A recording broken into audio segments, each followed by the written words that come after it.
The Encyclical letter of the Holy Father Francis on Care for Our Common Home, Chapter 3, The Human Roots of the Ecological Crisis, Section 2, The Globalization of the Technocratic Paradigm, translated by the Vatican, read by Frank Blissett. The basic problem goes even deeper. It is the way that humanity has taken up technology and its development according to an undifferentiated and one-dimensional paradigm. This paradigm exalts the concept of a subject who, using logical and rational procedures, progressively approaches and gains control over an external object. This subject makes every effort to establish the scientific and experimental method, which in itself is already a technique of possession, mastery, and transformation. It is as if the subject were to find itself in the presence of something formless, completely open to manipulation. Men and women have constantly intervened in nature, but for a long time this meant being in tune with and respecting the possibilities offered by the things themselves. It was a matter of receiving what nature itself allowed, as if from its own hand. Now, by contrast, we are the ones to lay our hands on things, attempting to extract everything possible from them while frequently ignoring or forgetting the reality in front of us. Human beings and material objects no longer extend a friendly hand to one another. The relationship has become confrontational. This has made it easy to accept the idea of infinite or unlimited growth, which proves so attractive to economists, financiers, and experts in technology. It is based on the lie that there is an infinite supply of the Earth's goods, and this leads to the planet being squeezed dry beyond every limit. It is the false notion that an infinite quantity of energy and resources are available, that it is possible to renew them quickly, and that the negative effects of the exploitation of the natural order can be easily absorbed. It can be said that many problems of today's world stem from the tendency, at times unconscious, to make the method and aims of science and technology an epistemological paradigm which shapes the lives of individuals and the workings of society. The effects of imposing this model on reality as a whole, human and social, are seen in the deterioration of the environment. But this is just one sign of a reductionism which affects every aspect of human and social life.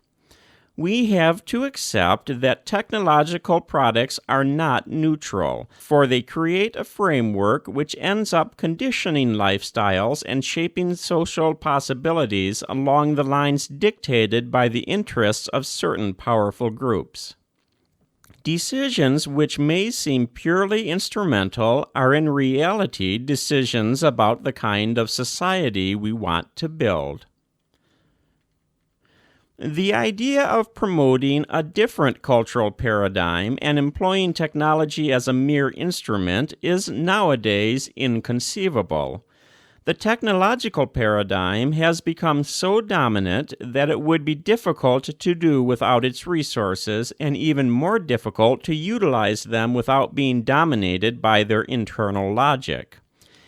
It has become countercultural to choose a lifestyle whose goals are even partly independent of technology, of its cost, and its power to globalize and make us all the same.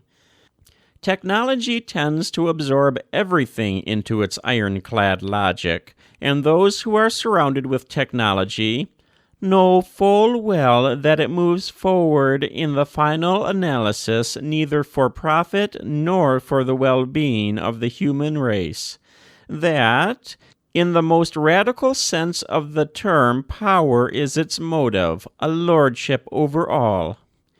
As a result, Man seizes hold of the naked elements of both nature and human nature. Our capacity to make decisions, a more genuine freedom, and the space for each one's alternative creativity are diminished.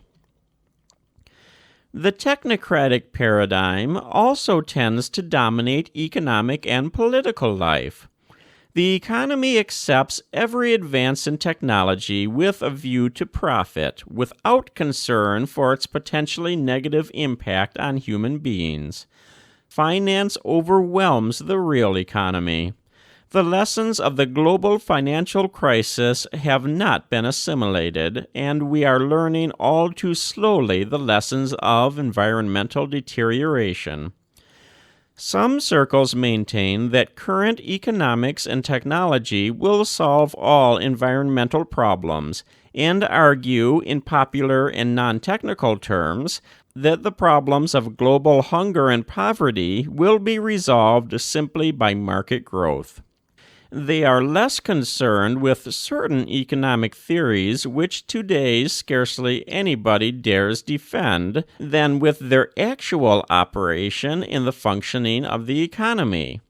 They may not affirm such theories with words, but nonetheless support them with their deeds by showing no interest in more balanced levels of production, a better distribution of wealth, concern for the environment, and the rights of future generations. Their behavior shows that for them maximizing profits is enough. Yet, by itself, the market cannot guarantee integral human development and social inclusion. At the same time, we have a sort of superdevelopment of a wasteful and consumerist kind, which forms an unacceptable contrast with the ongoing situations of dehumanizing deprivation, while we are all too slow in developing economic institutions and social initiatives which can give the poor regular access to basic resources. We fail to see the deepest roots of our present failures, which have to do with the direction, goals, meaning, and social implications of technological and economic growth. The specialization which belongs to technology makes it difficult to see the larger picture. The fragmentation of knowledge proves helpful for concrete applications, and yet it often leads to a loss of appreciation for the whole, for the relationships between things, and for the broader horizon, which then becomes irrelevant. This very fact makes it hard to find adequate ways of solving the more complex problems of today's world, particularly those regarding the environment and the poor. These problems cannot be dealt with from a single perspective or from a single set of interests. A science which would offer solutions to the great issues would necessarily have to take into account the data generated by other fields of knowledge, including philosophy and social ethics. But this is a difficult habit to acquire today. Nor are there genuine ethical horizons to which one can appeal. Life gradually becomes a surrender to situations conditioned by technology, itself viewed as the principal key to the meaning of existence. In the concrete situation confronting us, there are a number of symptoms which point to what is wrong, such as environmental degradation, anxiety, a loss of the purpose of life and of community living. Once more, we see that realities are more important than ideas. Ecological culture cannot be reduced to a series of urgent and partial responses to the immediate problems of pollution, environmental decay, and the depletion of natural resources. There needs to be a distinctive way of looking at things, a way of thinking, policies, an educational program, a lifestyle, and a spirituality which together generate resistance to the assault of the technocratic paradigm. Otherwise, even the best ecological initiatives can find themselves caught up in the same globalized logic. To seek only a technical remedy to each environmental problem which comes up is to separate what is in reality interconnected, and to mask the true and deepest problems of the global system. Yet we can once more broaden our vision. We have the freedom needed to limit and direct technology. We can put it at the service of another type of progress, one which is healthier, more human, more social, more integral. Liberation from the dominant technocratic paradigm does, in fact, happen sometimes. For example, when cooperatives of small producers adopt less polluting means of production and opt for a non-consumerist model of life, recreation, and community. Or when technology is directed primarily to resolving people's concrete problems, truly helping them live with more dignity and less suffering. Or, indeed, when the desire to create and contemplate beauty manages to overcome reductionism through a kind of salvation which occurs in beauty and in those who behold it.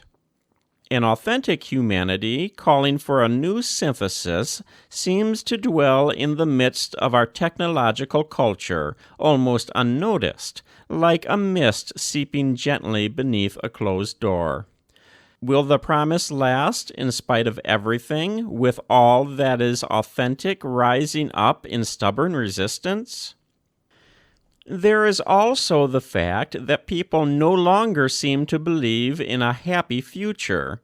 They no longer have blind trust in a better tomorrow based on the present state of the world and our technical abilities. There is a growing awareness that scientific and technological progress cannot be equated with the progress of humanity and history, a growing sense that the way to a better future lies elsewhere. This is not to reject the possibilities which technology continues to offer us, but humanity has changed profoundly, and the accumulation of constant novelties exalts a superficiality which pulls us in one direction. It becomes difficult to pause and recover depth in life. If architecture reflects the spirit of an age, our megastructures and drab apartment blocks express the spirit of globalized technology, where a constant flood of new products coexists with a tedious monotony. Let us refuse to resign ourselves to this, and continue to wonder about the purpose and meaning of everything.